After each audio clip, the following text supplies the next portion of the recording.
Hi, everyone. Good afternoon. My name is Amanda McDaniel, and I'm an Associate Regional Planner here at SCAG. There we go. I oversee the Toolbox Tuesday program here at SCAG, which is a complimentary monthly professional development program. We are going to get started here in just a few minutes. First, I hope you're all doing well, staying safe and healthy through these wildfires.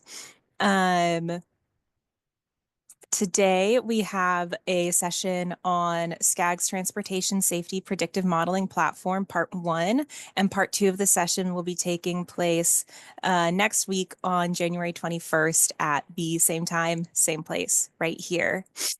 So today we have a presentation from our consultant team at Citian, who will be showcasing the safety predictive modeling platform.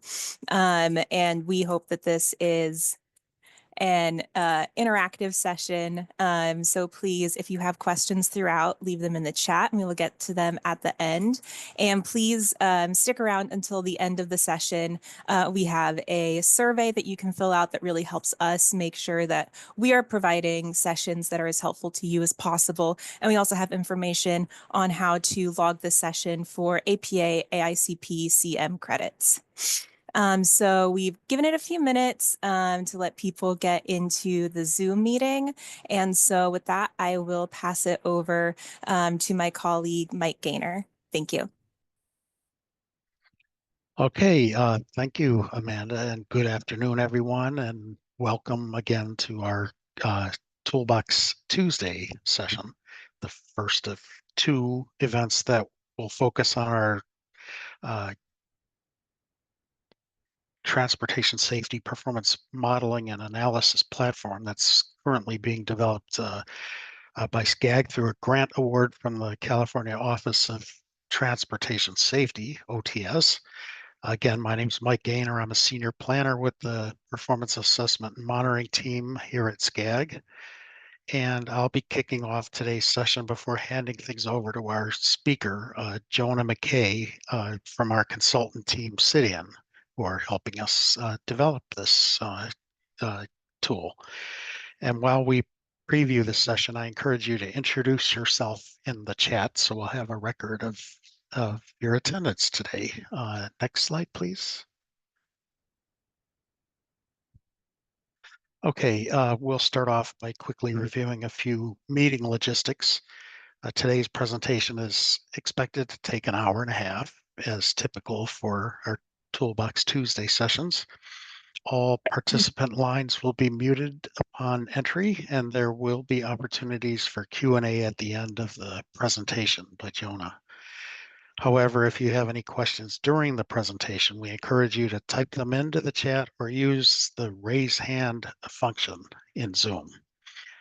Today's session is being recorded and the presentation and recording will be posted on the SCAG website and sent to participants at the conclusion of the event. Next slide, please. I'd first like to offer a land acknowledgement. We are currently on the historical lands of indigenous peoples who have been the traditional caretakers of the land in the Southern California region.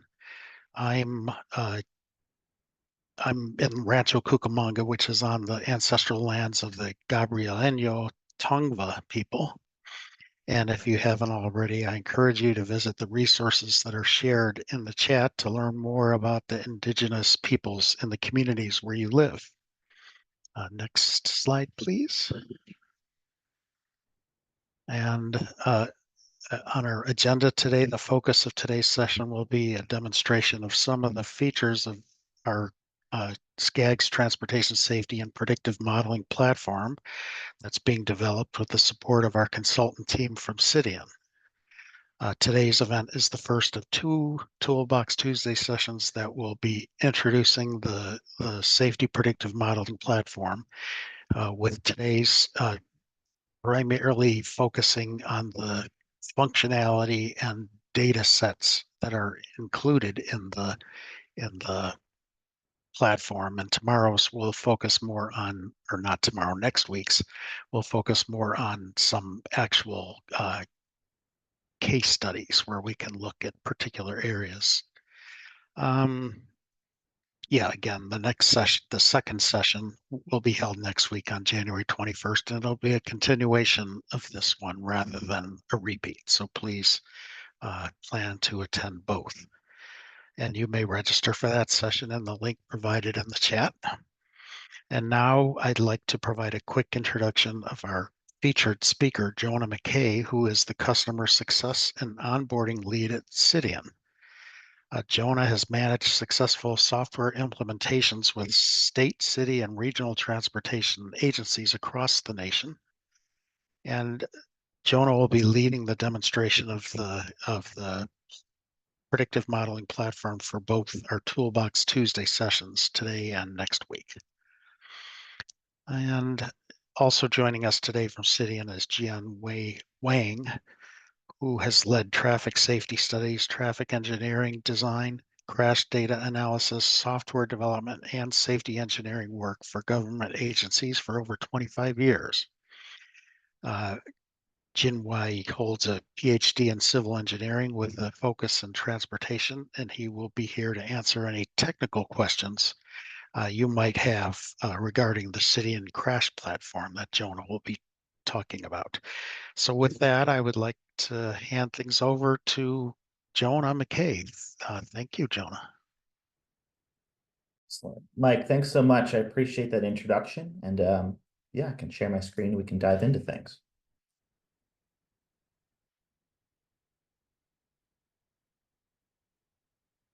Right.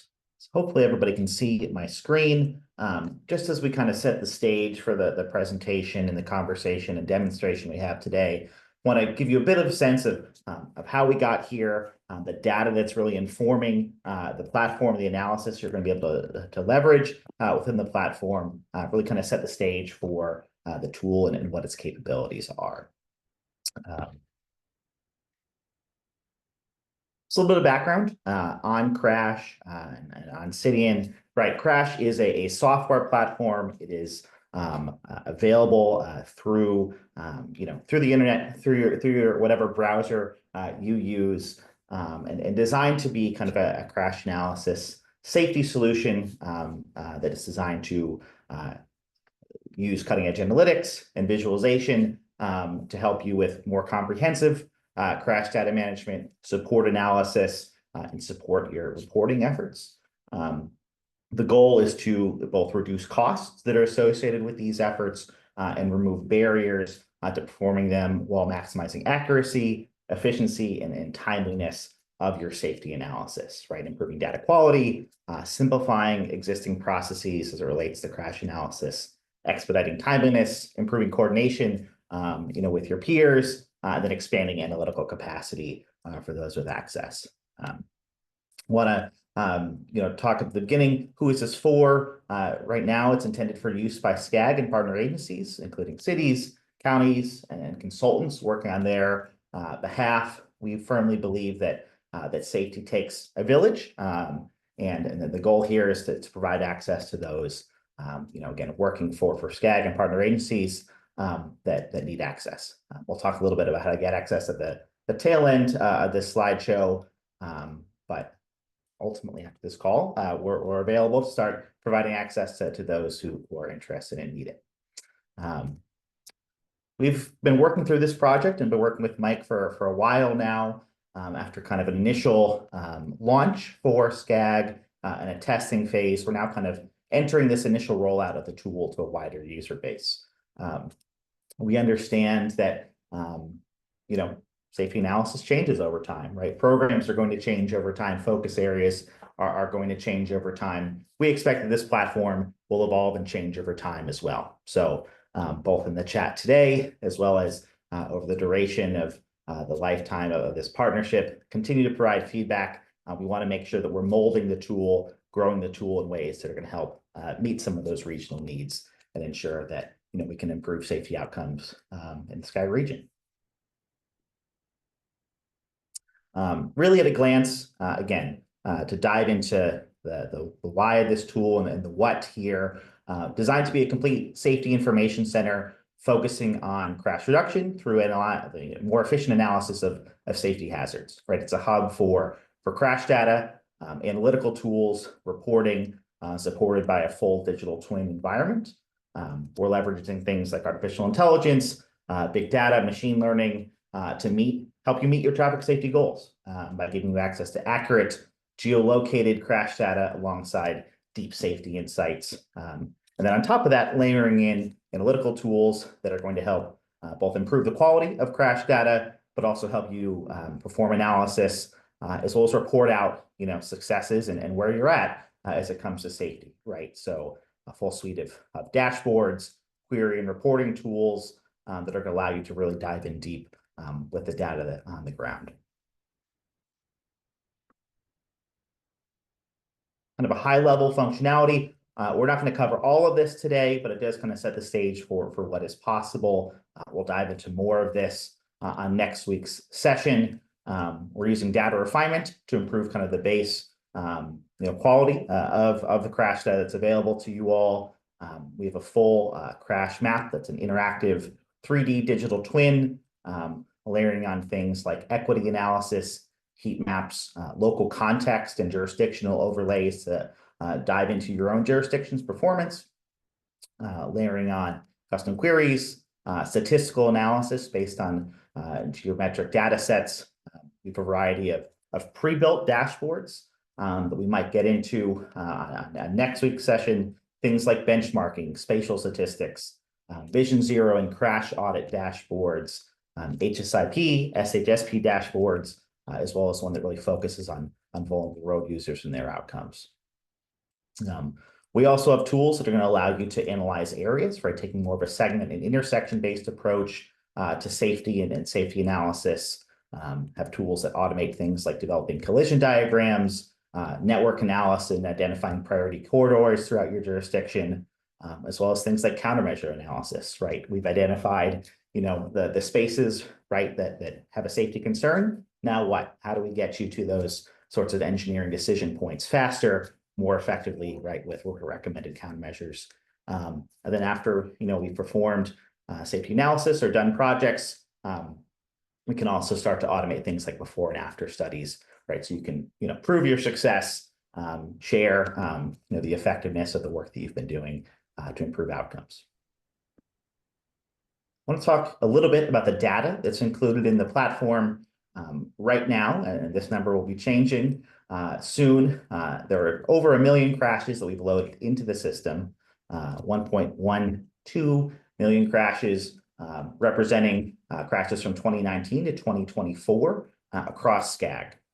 Now, these have been sourced from Switters and Tim's, and then we'll be pushing in additional crashes after the CCRS transition. I know that was a very recent announcement. We're excited about it. We'll be pulling data from that into the system to make sure that this is fresh, this is current, right? That the crashes and the data that's involved in the tool are recent and useful for you and your teams.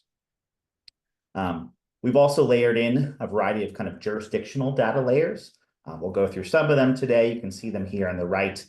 Things like assembly districts, cities, counties, Justice 40 boundaries, regional council districts, right? What are those kind of geographic boundaries that you might use to perform analysis, right, or to dive in deep, right, on safety outcomes in specific areas? We've brought in a lot of those. I'll say that we can bring in more if that's of interest, right, from the team, from the region. We can start to layer in additional boundaries if we hear that those are going to be useful. We also have a variety of kind of local context data sources. We've brought in things like bike routes, Metrolink routes, schools, right? What are those additional kind of either locational, point data or line data that's going to be useful for performing safety analysis, right?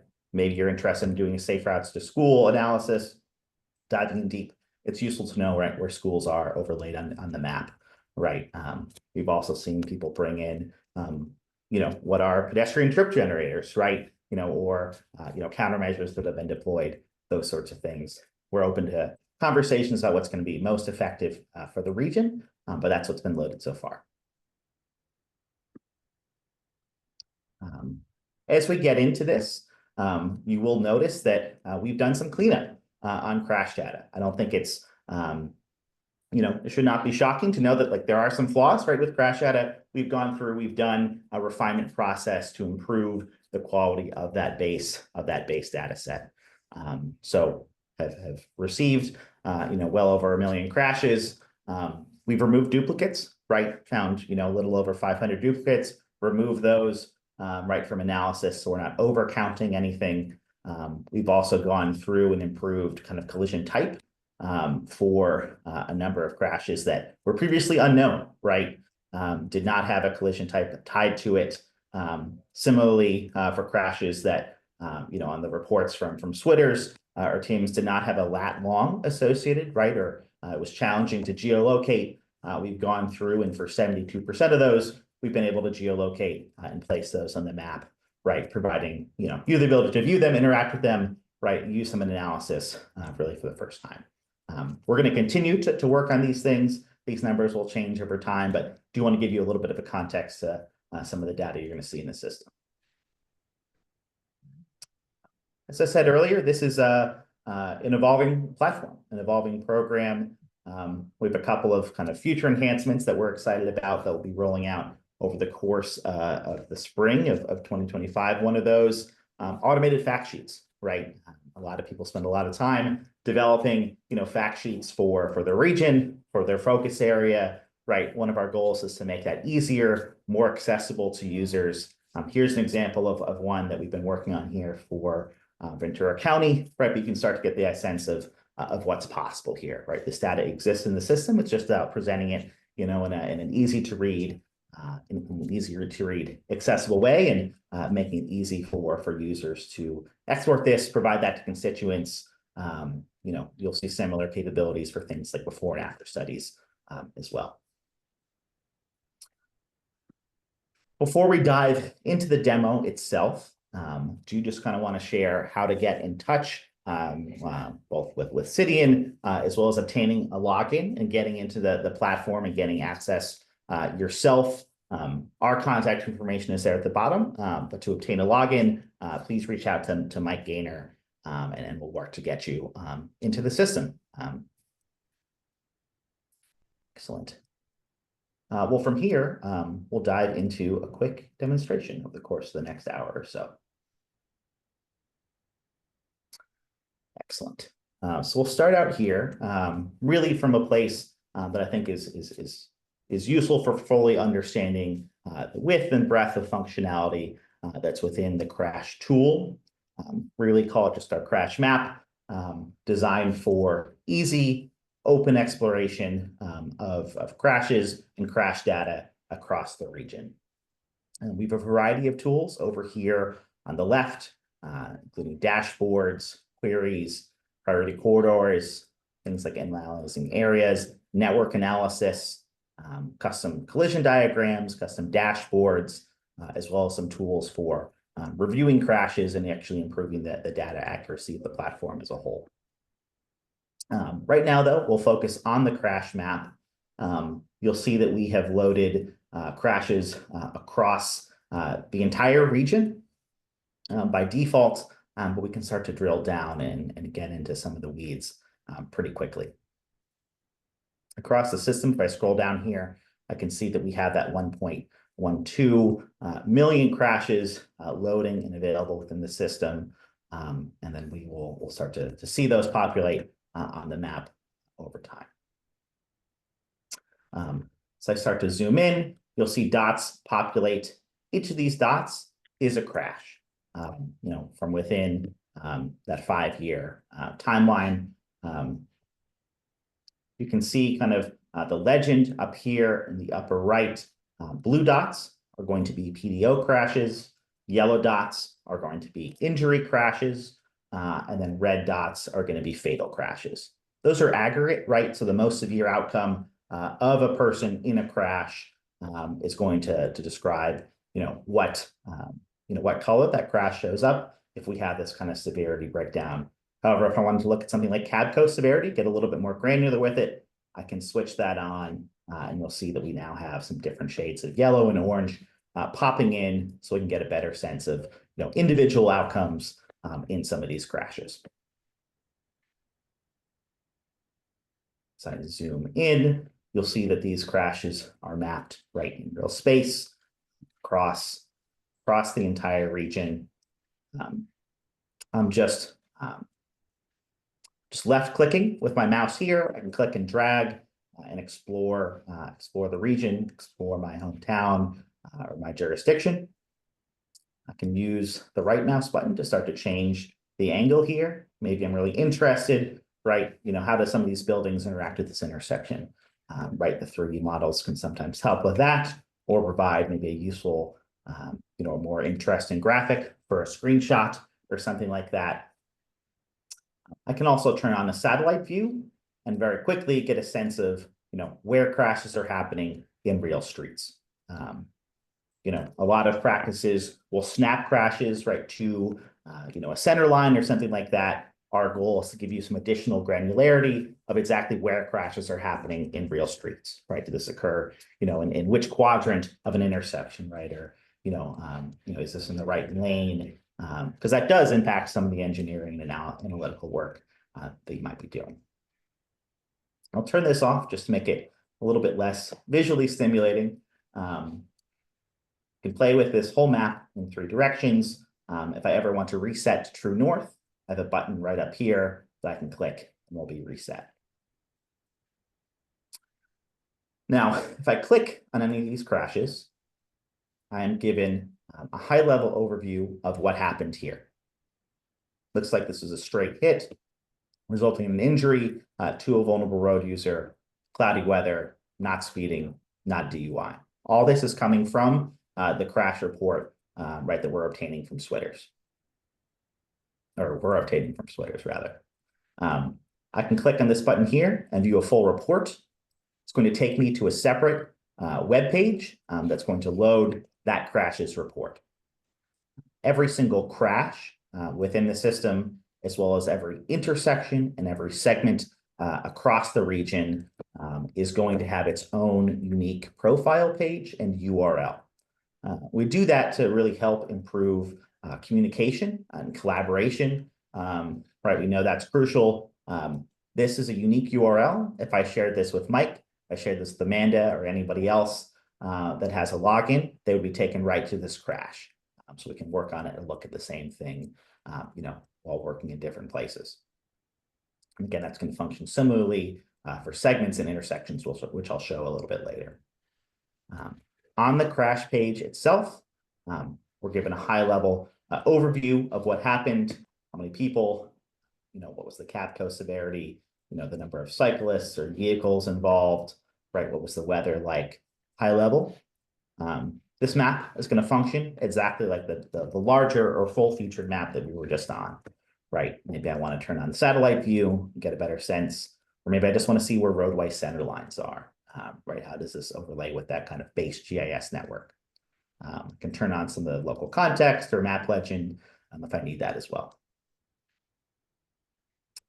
Across kind of the top here, right now we start out with that kind of crash overview. But maybe I just want to see, high-level information, what was on that crash report.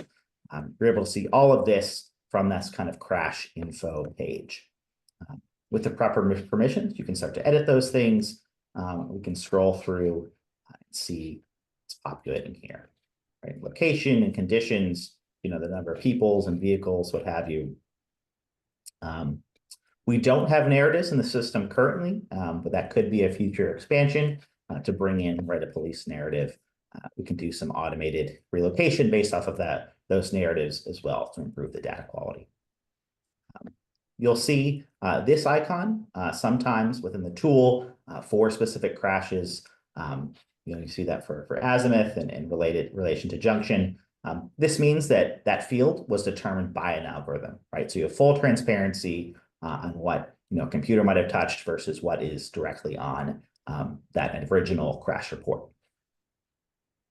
I have tabs that describe the persons involved. I also have tabs that describe vehicles involved, right? Get a sense of what's going on here. And then if you ever wanted to store a photo or there are documents tied to a specific crash, or maybe a specific intersection or specific segment, we'll get to this later, but you can store those images or those documents within the system as well to keep them close at hand.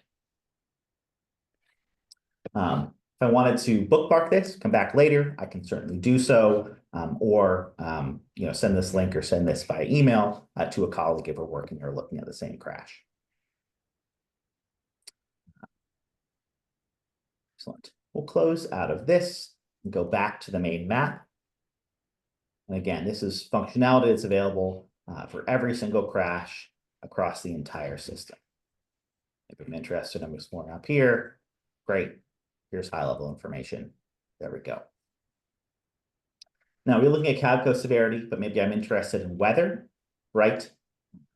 Grab that as well. High-level overview, how weather is maybe impacting things. Maybe there's an intersection where when it's cloudy, right, we're seeing a lot of crashes when it's cloudy, right, or when there's I guess snow is maybe rare, but fog or smoke, right? We could dive into that, right? Is there some kind of safety hazard tied to weather, right? We can start to really easily visualize that on the map. I can also look at collision type, right? Very quickly, we have a high-level collision diagram of the entire region, really with just a couple of clicks, so to start to get a sense of where clusters of certain types of crashes are occurring and do analysis or perform analysis based on those insights. Can also start to see, right, crash location, right? Is this crash tied to an intersection? Is this crash tied to a segment? To get a little bit of granularity there as well. I'll go back to severity, play around with some of these things. Another toggle I have here on the left, and we'll start to go through all of these in a second, is collision types, right? Previously, we're just looking at a high level, right? What's the severity? If I zoom in, we'll let this load in. There we go. You'll see that we've now, assigned kind of that collision diagram style icon to represent what's going on with each of these crashes, right? So with just a couple of clicks, we can get a severity weighted collision diagram for the entire region, and it's kind of open for you to explore from there. If I wanted to go to a specific address or coordinates, I have that ability down here as well. Turn this off just for a second, zoom out a little bit. We'll start to see crashes populate for the entire region again as we zoom out. We are working with over 1 million crashes, so sometimes it takes a second at the regional level for things to load, but you'll see that things populated pretty quickly there. I'm going to turn off crash locations here and actually turn on a heat map. This is something that we've seen a lot of partners using across the country to start to identify hotspots, especially hotspots kind of over time. You'll see that we're looking at crash count now, and at this zoom, maybe we want to tweak the scale to get a better sense of where some of those places might be. We're seeing highways start to emerge. We're seeing major intersections start to emerge, right, across the entire region. Maybe I want to tweak that a little bit more, right, start to get some red in there. We can quickly identify places to focus on. Maybe I want to look specifically at severity, right? I'm taking more of a kind of a severity weighted approach, right? Are there spaces, there are sections of the region, right, where we're seeing more severe outcomes? And this is a way to start to take a look at that from a heat map perspective. I'll go back to crash count, show another piece of the tool. Right now, we're looking at a static, image, right? This is, this 5 years of crashes, kind of all stacked over each other. We can start to add time to the mix as well. Down here in the bottom right, we have this kind of clock icon. If I click on this, we can start to perform a temporal analysis. The default is just hour of the day, but we could look at day of the week, month of the year, or year-over-year trends as well. And if I click play, you start to see over the course of the day, and I'll tweak the scale a little bit, where hotspots are appearing at different points in time across the day, right? You can kind of start to see, right, commuting trends show up, right? Maybe we want to switch this to to day of the week, right? Are we seeing higher amounts of crashes in specific places on the weekend versus during the week? You can start to do some of that kind of analysis here as well. And that's possible for month and year if you want to dive into those too. I'll turn that off for a second. We talked a little bit about how segments and intersections are also kind of informing some of the analysis that we're doing here. We'll turn those layers on really quickly. This is using GIS data provided by SCAG to kind of populate the roadway network. Go to somewhere it's a little bit less, I suppose, less populated for this next part of the analysis. But if I zoom in, you'll see that local roads and streets are going to pop in here as well. There's a lot of white. We kind of rank segments and we rank intersections based on, in this case, kind of the crash rate, the percentile that segment or intersection falls into. We're looking at a lot of white here, right? A lot of spaces where maybe no crashes have occurred or very few crashes have occurred, certainly within the time frame we're looking at here. Maybe I just want to focus on some of those higher, crash rate intersections or segments. I can turn those on really quickly and get a sense for my community. What are some of those areas of concern from a crash rate perspective? Could also start to look at, a couple of different focus areas. Maybe I want crashes per segment or severe crashes. Maybe I want a severity weighted crash rate to populate. Here I can select all those and dive in there as well. Now, for any of these segments or intersections, if I click on them with this toggle enabled, I can get a high level of understanding of the data from the data in the system, right? How many crashes are occurring there, and what is that breakdown between PDO and injury, as well as fatal, right? Really quickly, I have summary statistics, right, for for this intersection. Maybe I need summary statistics for this segment right here and start to get a sense of what's going on. Click back on this intersection. If I click this intersection analysis button, it's going to take me to that intersection's profile page here. And you'll see that this has its own unique link. Again, I can share this with anyone who has access to the system, and they'd be brought right here to perform their own analysis, explore a little bit further, what have you. If I scroll down, right, we have high-level information about this specific intersection, right? What's its functional classification? Is it signalized or not? How many lanes? Again, crash information. And as I scroll down here, we have some summary level information about the crashes that occurred in this space as well, right? By severity, day of the week, collision type, weather, right? Light conditions, roadway conditions, as well as some pivot charts that allow you to explore a little bit more depth of some of the data here. Maybe I'm really interested in cyclists involved crashes. Looks like none occurred here, so that was a bad example, right? But can start to change the X and Y axis here to explore a little bit more. Maybe I want to look at CATCO severity. There we go. Start to get a breakdown for that specific intersection. If I scroll down even further, I can see and get access to any of the crashes that are tied to this intersection and go to that full report or just high level look at what happened here. If I want to stack rank and just look at the injuries first, I'll check out the PDO later. I can do that as well. Maybe I just want to look, and rank by collision type or date. Start to change that around, explore a little bit further if need be.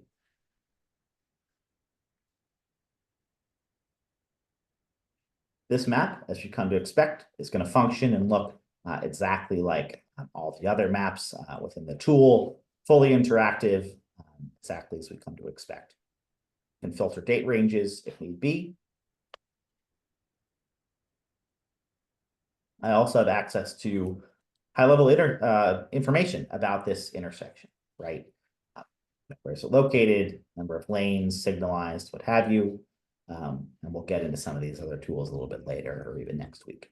Things like countermeasure recommendations, statistical analysis, before and after studies, we'll talk about it a little bit later. You can see that we can, again, store any documents. Maybe there's like a design exception waiver or some photos that you want to attach here. We can do that.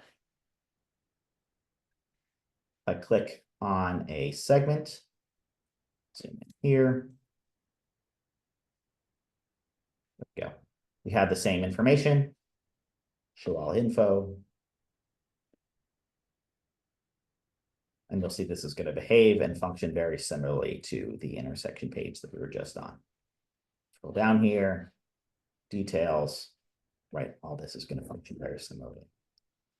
One thing to note for any of these diagrams within the tool, you'll see this kind of hamburger icon in the top right. If I click on that, I'm prompted with this box. Will allow me to download that chart. You'll see down here what that's going to look like. Maybe I don't want it to be this big. Let me resize it with using this kind of toggle here at the bottom. And maybe I don't love the white background, right? My organization's, design standards, right, or PowerPoint, the white background isn't going to look super good. We can start to tweak those colors as well. Maybe I have specific RGB or hex codes that I want to use. Maybe I just want to make this inverse, right? So we'll use white text and a black background. And you'll see that it changes how this is going to present. Entitle this, change the file name if need be, and then I can also download as a number of different file types here. If I click download, you'll see this is being downloaded. This popped up on my other screen. Here's that chart, ready to go. Insert it into a PowerPoint, insert it into a report or a grant application. Making some of those processes just a little bit easier for you all. And again, that's true of any of these charts with that kind of hamburger icon in the top right. Go back to the main map. I'm going to turn off segments and intersections, and we'll turn back on crash locations here. Now, I know that most of you are not doing work across the entire SCAG region, right? You're probably focused on specific areas, specific jurisdictions. And that's where some of this jurisdictional data and jurisdictional filters are going to start to come in. I'm going to turn this on, and let's look at counties first. You'll see that we've outlined each of the counties across the region, right? Maybe I'm really interested in what's happening in Orange County. If I click up here, I'm going to get high-level summary statistics for that entire county. Takes a second, just due to the number and volume of crashes here, but we'll start to get some of those summary statistics in a second.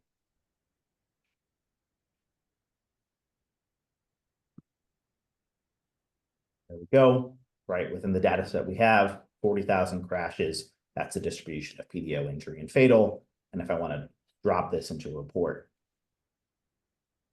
it's that easy. We also have a distribution of time of day here. And if I want to export these tables, I can do that as well. Maybe the county level is still too big. I'm working for a city. We turn that filter on. We can start to pull up city level summary statistics as well.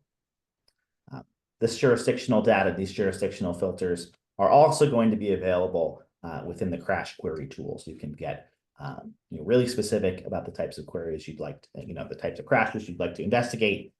Again, just using the query tool as well, which we'll get into the back half of this. So we're populating a lot here, but maybe, interested, let's scroll over here. The Harbor Heights, I click on that, and we'll get crash data for that region populating.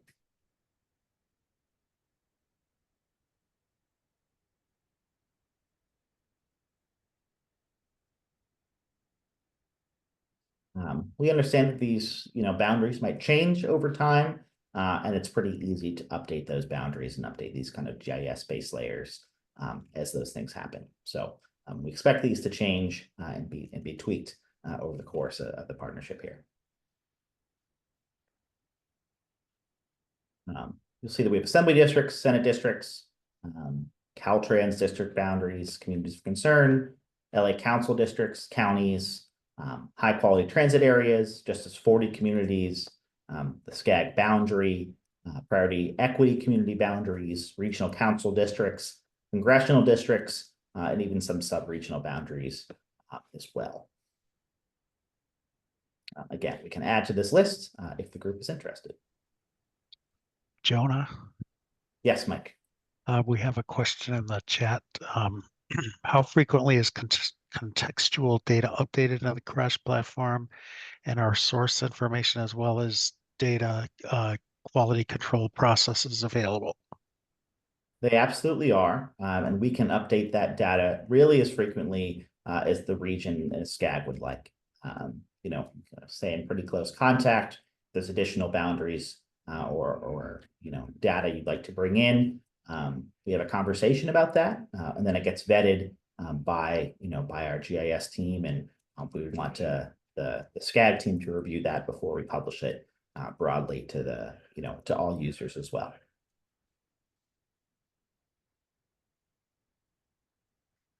In addition to some of the jurisdictional data sets that we have here, I'll turn that off. We also have local context data. Turn off the crash locations just to make this a little bit pop in a little bit easier. Right, but for example, schools, if I want to turn those on, we'll start to see that layer pop in here, but I'll be able to see right overlaid across the map, you know, where are our schools across the region. Scroll in, here we go.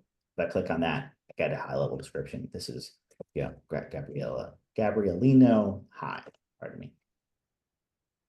And then we can also continue to add in, you know, these kind of local context data sets. These are frankly just GIS layers that we're pulling to the tool. I will turn on crash locations just to show a couple of other things here. We have a polygon selection tool. Let me turn off 3D building just to make this easier to see.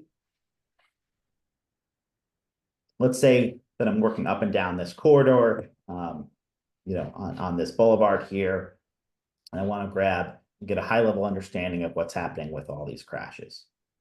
If I select this button over here, polygon selection, I can start to draw a box right around the crashes that I'm interested in. You'll see down here, start to populate summary statistics, right, for that polygon selection. If I move this around, maybe I'm going down the block and I want to start to get a sense of, you know, for each of these cross streets, how many crashes are within that boundary.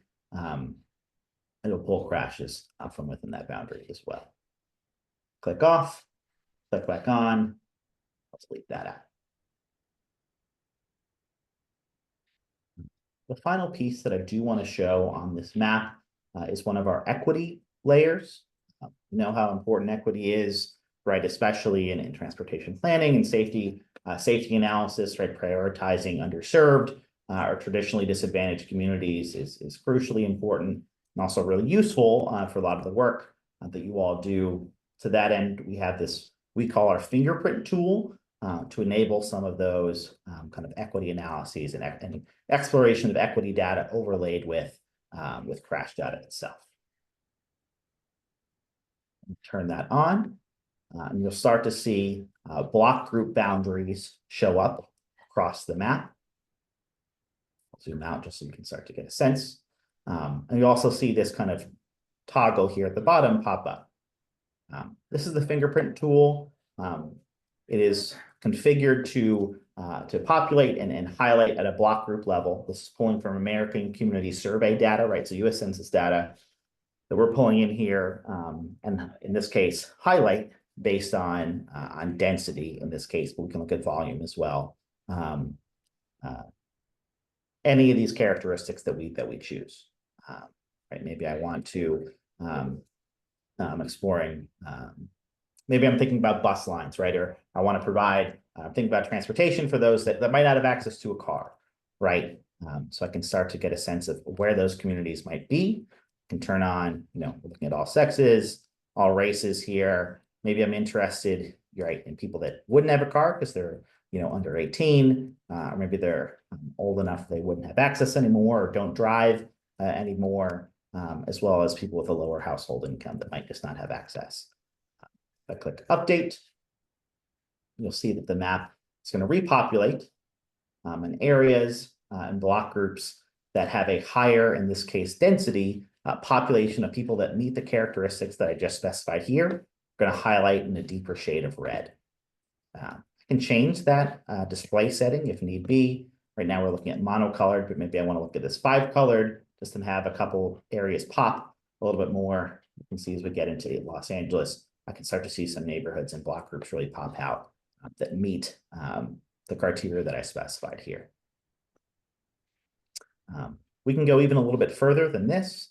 If I click this Inspect Block Groups button, and then I click on any block group across the map, it's going to highlight that block group, but it's also going to give me what we call our fingerprint of that neighborhood, of that block group, right? This place is primarily residential. This is about how many people live within that block group, about how many jobs, what are the top demographics of that space.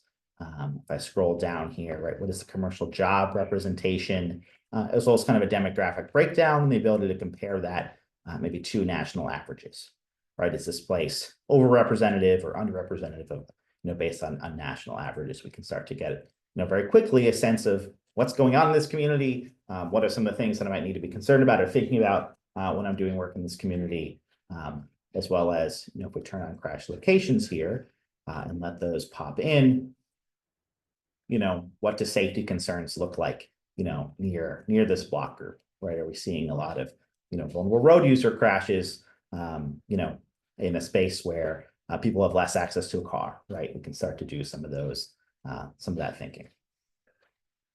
I'm going to deactivate this really quickly.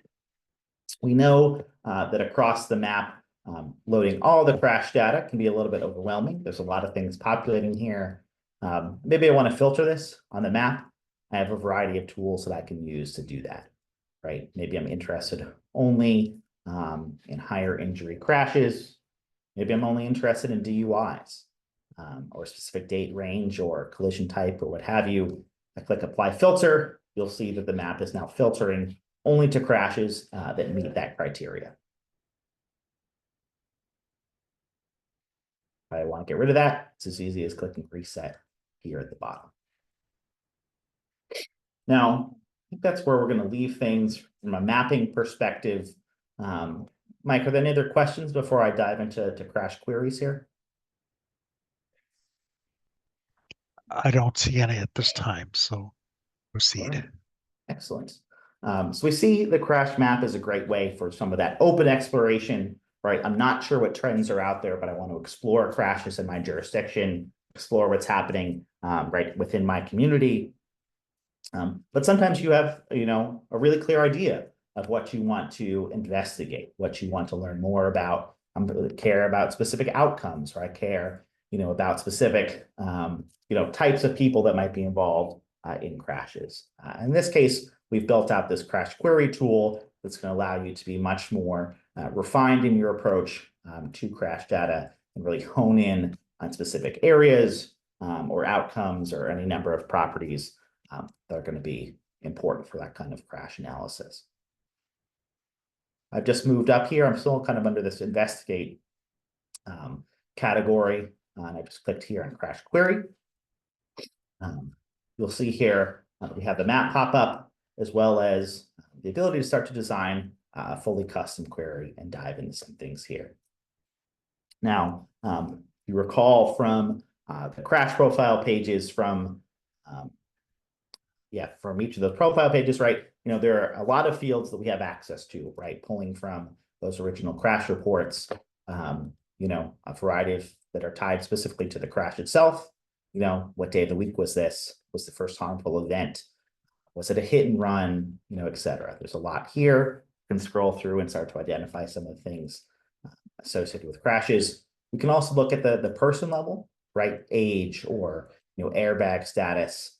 Do we suspect drug use, rejection, right? Injury code, those sorts of things. We have vehicle-related filters as well. Again, if we have that, if that's tied to the crash report, we can pull that in and start to do filter crash data based on those characteristics. Roadway filters can dive into, right? This is again using SCAG's kind of base GIS network, right? To start to get into some of the more specific roadway related data that might impact some of your analysis. Then we also have location filters, right? I'm only interested in crashes that are happening. I can scroll through this, or I can start to type. But I'm really interested in what's happening in Chino Hills. Now we're only going to get crashes that occur there. Now, there's a lot of filters. I can see this being a little bit overwhelming. I know when I was first learning the tool, I was like, whoa, this is a lot. I have to scroll through all this. The nice answer here is no, you don't. We've built out this kind of query search bar or filter search bar here at the top. So maybe I'm really only interested in severe outcomes, Ks and As. If I search injury code here in the top, if I start to type it in, it'll reference it. It'll bring this up to the top. I click on injury code. You'll see that it automatically applies this filter, and then I can select Ks and As. Maybe I'm looking at a county level. I can see that the counties is being offered to me there. Maybe I just want to look at Orange County there. And maybe I'm only interested in specific dates, but I can change and mess around with the date time here. But maybe I just want to quick select, I'm only interested in crashes that occurred last year in 2024. This quick select will automatically filter the dates to meet that criteria. Now, all I have to do, with this kind of multi-factor query, is hit this button here, and the system is going to run a query with these characteristics and serve me up the statistics that I need, or answer any questions that I have tied to this query. I have the idea of total crashes, total fatalities, total serious injuries, total injuries as a whole, tied to crashes, again, that meet these criteria that we just searched for. As I scroll down, actually before I scroll down, obviously these are filtering to the map itself. This map is fully functional. Maybe I want that satellite view. I can turn that on, or I need the legend, or I'm interested, in kind of some of the local context pieces. I can turn those on if I like. Maybe I want to take a screenshot of the map. I can do that just using the sidebar there, or turn on maybe an equity layer using this really refined query. Turn those off. I'll scroll down. You'll see that we have high-level summary statistics, as we come to see in the segment intersection profile pages. These are served up for you on the crash query level as well. Severity, day of the week, collision type, weather, light conditions, roadway conditions, What are the summary statistics for, again, this very specific query that we just performed? We have all these same charts that you're used to at this point, number of people involved, what have you. Great. Thankful I have all these charts, but what if I really want to dive into some of the crashes themselves? We have all these headers here. You click on that crashes header, and I can start to look at the specific reports here as well. If I just want to look at the most severe outcomes, I can sort and just start to look at fatal here. Again, go to that full report. If need be, this will load in. Could also click on any of these, and it's going to bring me right to that crash. Oh, I stopped it halfway through. It's going to take me right to that crash and get a sense, so I can start to dive in a little bit more, get a sense of what's happening here. If I want to specifically look at people's outcomes, who are the people that are impacted in this crashes, I have that as a column header here as well. Get a sense of, was the person a driver, passenger, age, sex. Again, we can always go to the full report here as well, or export all this as a table, as a CSV, or export all these reports, into a PDF document. We also have the ability to start to look spatially at where some of these things are occurring, If I click on the segments tab here, it's going to start to load and start to rank, within this specific crash, right? Again, we're looking at severe outcomes in 2024 in Orange County, right? I can start to get a sense of, what are the segments and what are the intersections, because it's going to behave very similarly, where I'm seeing, the most amount of crashes, right? Start to, stack rank these, AAT over here on the right, but maybe I want to click what's going on in Laguna Canyon. I can click on that, going to be brought right there, and I can start to explore a little bit more. Turn on satellite view if need be. Get maps. These maps are a little bit less functional, but do provide a sense of what's going on. Scroll out up here. I have this really great query, but I want kind of the full map. I'd like to explore this a little bit more. Maybe I want to take some screenshots that aren't, constrained by this space. You can always click this kind of, map button right here. It's going to open up a new tab, and it's going to populate the main map with the data that we just pulled. Popped in for a second there. There we go. So click reset. But you'll see that that popped in, and now we have access to the full functionality and full tools of that main map with the specific query and the crashes that meet that specific query loaded, right? So we're not distracted by, we're not dealing with crashes, from Compton or Long Beach populating when I'm really just only interested in stuff that's happening in Orange County. Go back to the query. Again, I can pull tabular format of this as I like. Let's say that this is a query that I'm going to be coming back to, right? I'm really concerned with fatal and serious injury, suspected serious injury, right, within my jurisdiction. I don't want to run this query every single time that I log into the tool, right? I don't want to go through the process of searching for things again or finding injury code amongst all the person-related filters. What we allow you to do is to save this for later. Give this a title.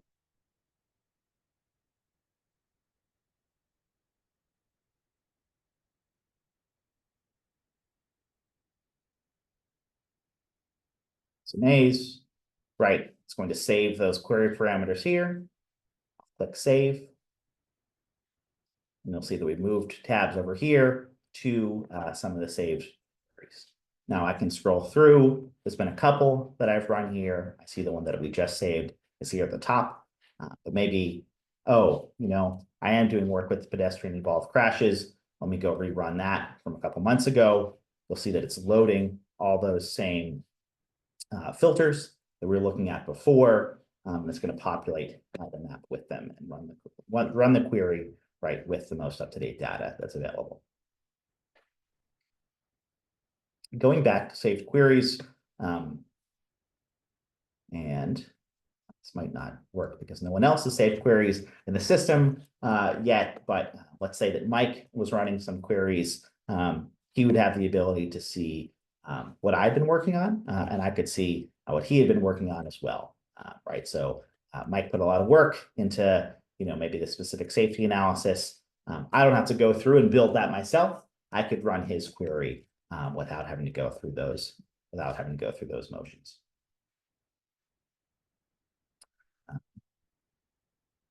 Know that we are nearing kind of the last, half hour of the session. Do want to make sure that we have plenty of time for any questions as those come up. Before we dive into some of those things, there's a couple other parts of the tool that I do want to show. When people get access, a really important thing is to, you might have questions, right? There's a number of different places to get information on how the tool is expected to work. What are some of the data sets that are being brought in, right? How should I interact with these different parts of the platform? You'll see this kind of question mark appear in a couple different places, and I'm able to get high-level information about how different parts of the tool are expected to function. Click down here. I could also submit a ticket, ask a question, have that be responded to, or maybe something isn't working as expected, or some piece of data isn't loading. Submit that as an issue, and our team will take a look and solve that for you.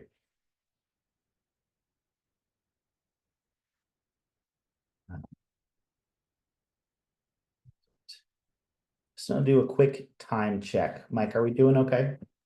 We have time to Yeah, go into Jonah, maybe one other piece of functionality? we're doing good with the time. I don't see any questions in the chat, so please continue. Excellent. Excellent. Awesome. We've done a lot of investigating of data so far. That's important, that's useful, but how are we communicating that, right? How are we aggregating that or using this in more kind of comprehensive analysis? Building out dashboards and reports is a really great way to start to communicate safety outcomes, start to explore what's going on, right? In a little bit more detail, or come back to it, right? We'll dive into some of the dashboards a little bit later, but we have the ability to build custom dashboards within the Crash tool as well. Now, the basis for any dashboard is a good query, right? You want to, before we populate anything, we need to have something to populate. So we've saved a query before, and we'll use that to build a dashboard here for Orange County. Click on custom dashboards here on the left. See that this is loaded in. So you have a couple tabs here: personal dashboards, organization dashboards, and public facing. Public facing has some permission sets tied to it, so we won't go in too far into that today, right? We want to make sure that not just anyone can publish, safety information broadly, but everyone will have access to developing personal dashboards for themselves, as well as some organizational dashboards to collaborate with your peers and explore some of these things. Click this plus button, you can start to build something new.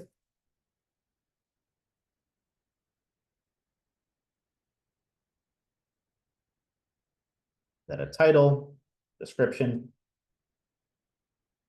and set scope of this, right? Generally recommend building a dashboard, keep it personal at first, make sure it's clean, it's presentable before you tie your name to something that's, more visible. Click add.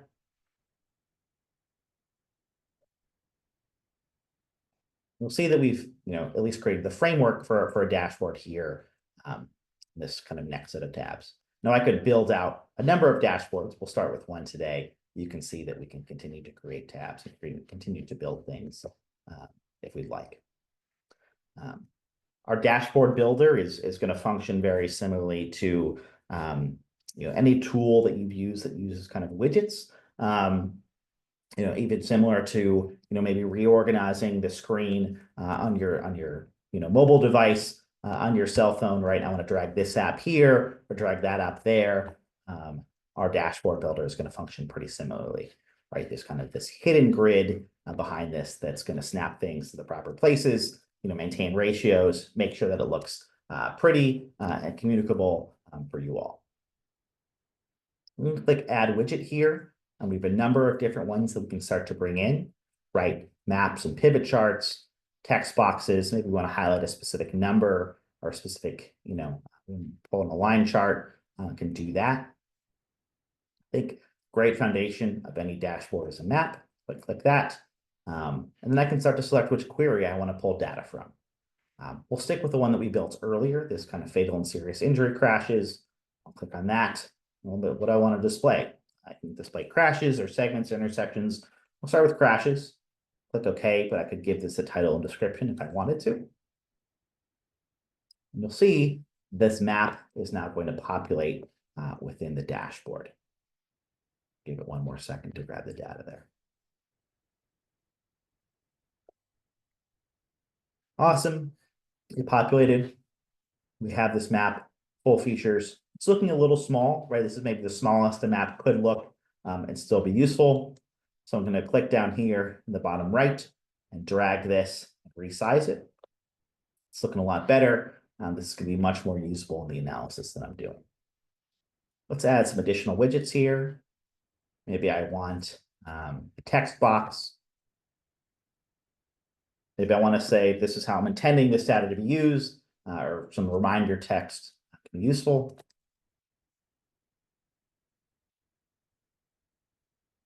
Click OK.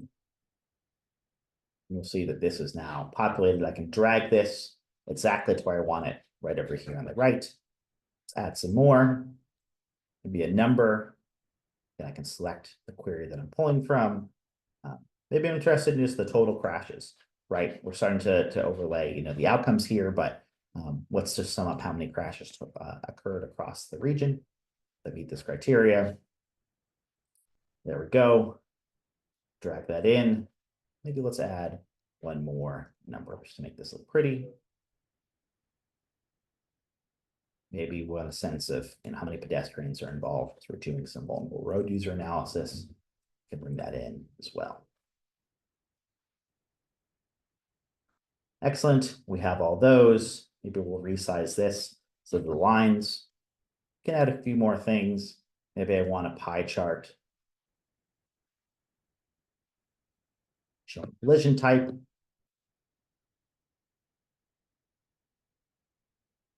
See that this, populates here at the bottom. Make that a little bit bigger. Excellent. So you can start to get a sense.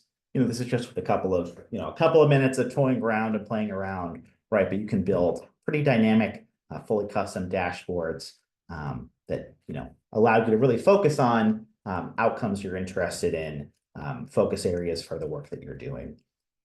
Before I leave, I am going to click Save, so we don't lose any of this work. I'm going to come back to it later. Now that's how you create a custom dashboard. Citian has also developed a number of pre-built dashboards that are available to users that focus in and hone in on some more kind of organizational priority focus areas. I'll click this dashboards button here at the top. Probably clicked edit up here. I could actually add that dashboard that I just built down here and pull that in. I won't for today, not to mess up my own view, but that would only change this setup for myself. I wouldn't change it for anybody else. We've developed a Vision Zero dashboard. We have a benchmarking dashboard that's more looking at both regional and national peers, right? How are we doing, as a region? How are we doing at the county level, the city level?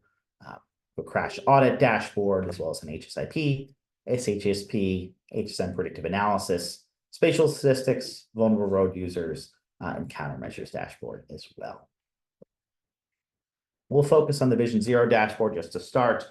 This is showing, right, again, across the entire region, what are some of those most severe crashes, most severe outcomes, so we can dive into those and have them kind of front and center when we log into the tool. You'll note that we do highlight what dates are being brought in here at the top. This is set to pull from the most recent dates that are in the system.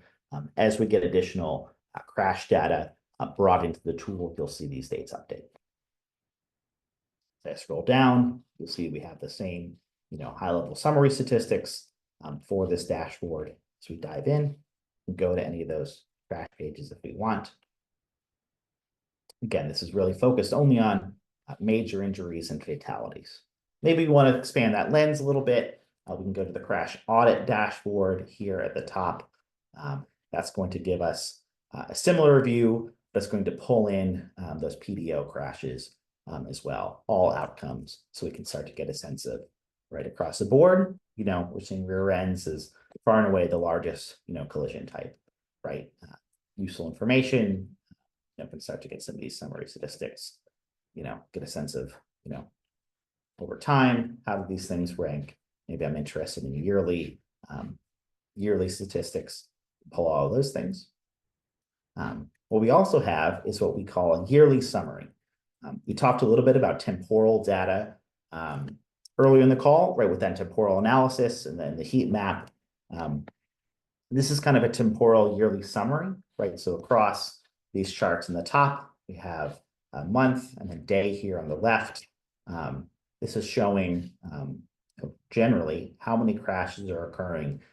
Here it's putting it, I guess, supposed into percentiles, right? How many crashes are occurring on each day of the year, right? Are you seeing any temporal trends or, day in the week, over the course of the year? You're seeing trends in how many crashes are occurring, right? Start to see, right, some increased density, right? And then the winter and spring and fall months, this falls off a little bit in June and July. That might be interesting. We're seeing consistency later in the week, a little bit less consistency earlier in the week. I go back, I can look at previous years. And here we go, right? This is always an interesting analysis, right? This is 2020 we're looking at here. We see a really quick, fall off in number of crashes, just due to, COVID lockdowns and what have you. And that starts to tick back up as we head into the end of the year and in 2021. So you can start to see some of these changes over time.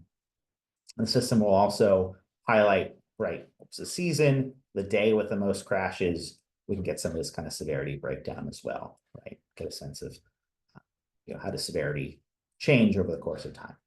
Then any trends there that are worth exploring. If you're looking at crashes, maybe I'm interested in injuries or fatalities. I can also look at that as well and see if there's any trends in some of that data.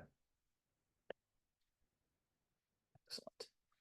I think the final thing that I'll show today is this SHSP dashboard. We'll dive into some of the other dashboards next week during that session. But this is kind of the last summary level statistics dashboard, akin to some of the things that we have been looking at. Again, this is showing summaries of, in this case, fatalities and serious injuries, right, by month, day of the week, hour and day. Again, just getting pretty granular, right, with some of the analysis they're doing with the crash data that's available to us.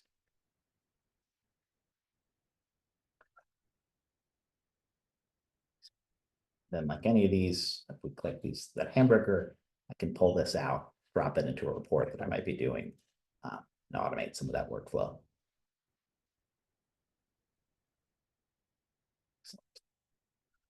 I think that about covers the pieces of the tool that are worth covering in this kind of initial session. I'm happy to answer any questions that may have come up or review any pieces of the tool that we've already covered so far today, or any workflows within the crash map, within queries, within designing custom dashboards or the dashboards that we covered. I know that I can sometimes talk fast, and I'm happy to go back over anything that is going to be important to you and your roles, as well as answer any questions you might have.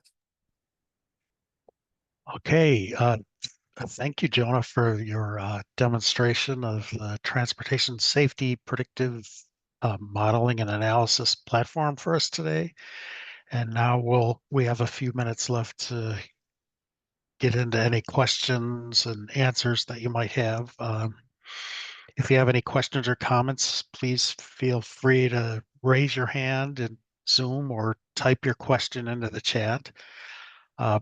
One of the focus areas for next week's Toolbox Tuesday session will be on the analysis of specific locations in the SCAG region using this platform to hopefully answer some questions about a particular location that interests you participants. So we'd specifically like to hear any suggestions you may have or locations that you would like us to analyze at next week's session. Otherwise, we will select several locations to perform a more in-depth analysis using this tool next week for our second session. So if there are any, first of all, questions for Jonah or the Citian staff regarding today's presentation, we are also in the process of enhancing this tool, and we certainly welcome any feedback you have on any functionalities or data sets that you feel might be useful to include in this tool. And again, we'll be presenting the second part of this demonstration next Tuesday. So if you think of any questions or suggestions for enhancements over the next 7 days, please feel free to bring them with you to our next session. And I Okay. will put my email in the chat as well. If anybody has specific questions that come up after this presentation, feel free to reach out and send those my way. We do have a question in the chat. Can users upload custom geographies for the equity analysis such as SCAG Tier 2 or TAZs? That's a great question, and something we've heard before. Currently, you cannot upload your own. You need to work with us to upload those and work with Mike and the SCAG team to upload those. But we could certainly do it for you, and can be done very quickly if we're given the proper data set. And that can be turned around in a couple of days. We can turn that on for you. Okay, another question. Will relevant data from SCAG Streetlight subscription be added to the travel behavior layer section? Yes, great question, Les. Thank you. So two-parter there. Yes, it certainly both can be added and also has been added. We pulled a number of layers from Streetlight already. I would have to get back to you on exactly which layers those are. I don't get too far into the data piece myself. We have a data team that handles a lot of that, but I know that some of that Streetlight data has already been pulled in to inform some of the base layers as well as the travel behavior data. If there are specific Streetlight data sets that you'd like to see within the tool, that's a great example of a suggestion to send to us, and then we can work to pull that into this platform as well.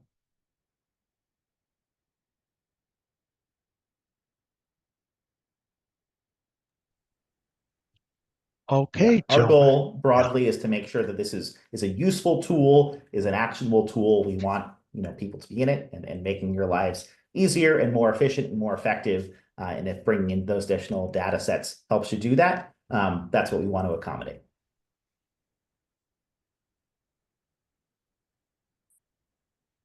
Sorry, Mike, I cut you off.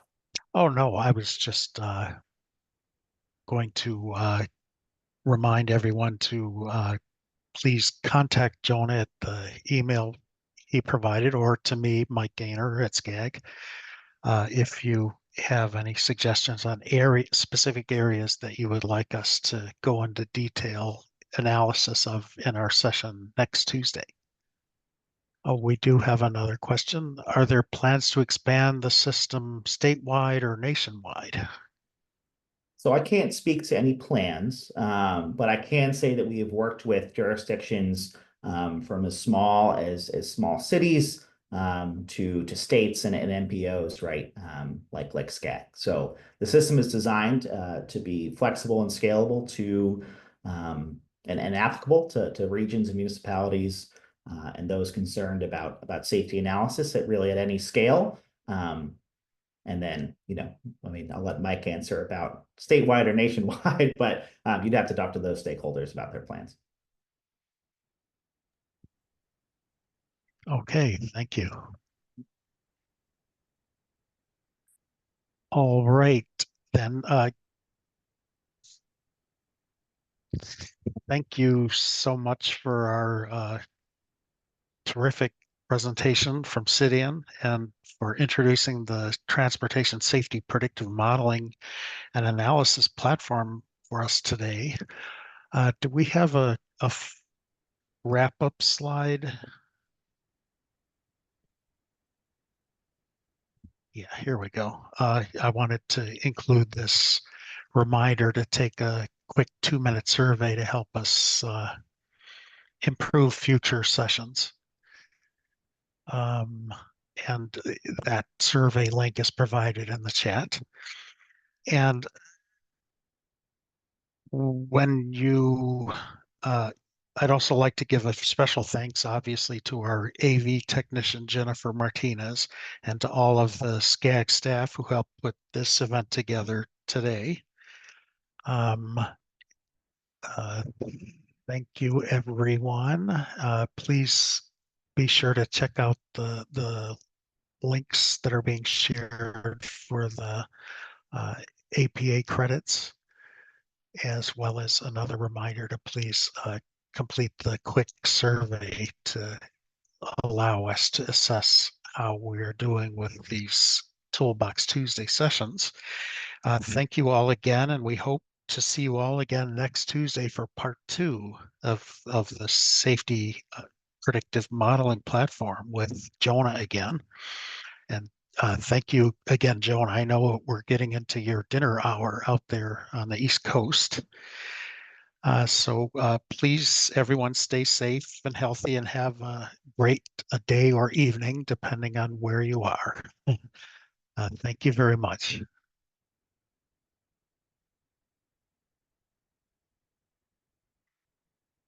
And that concludes our session for today. Thank you.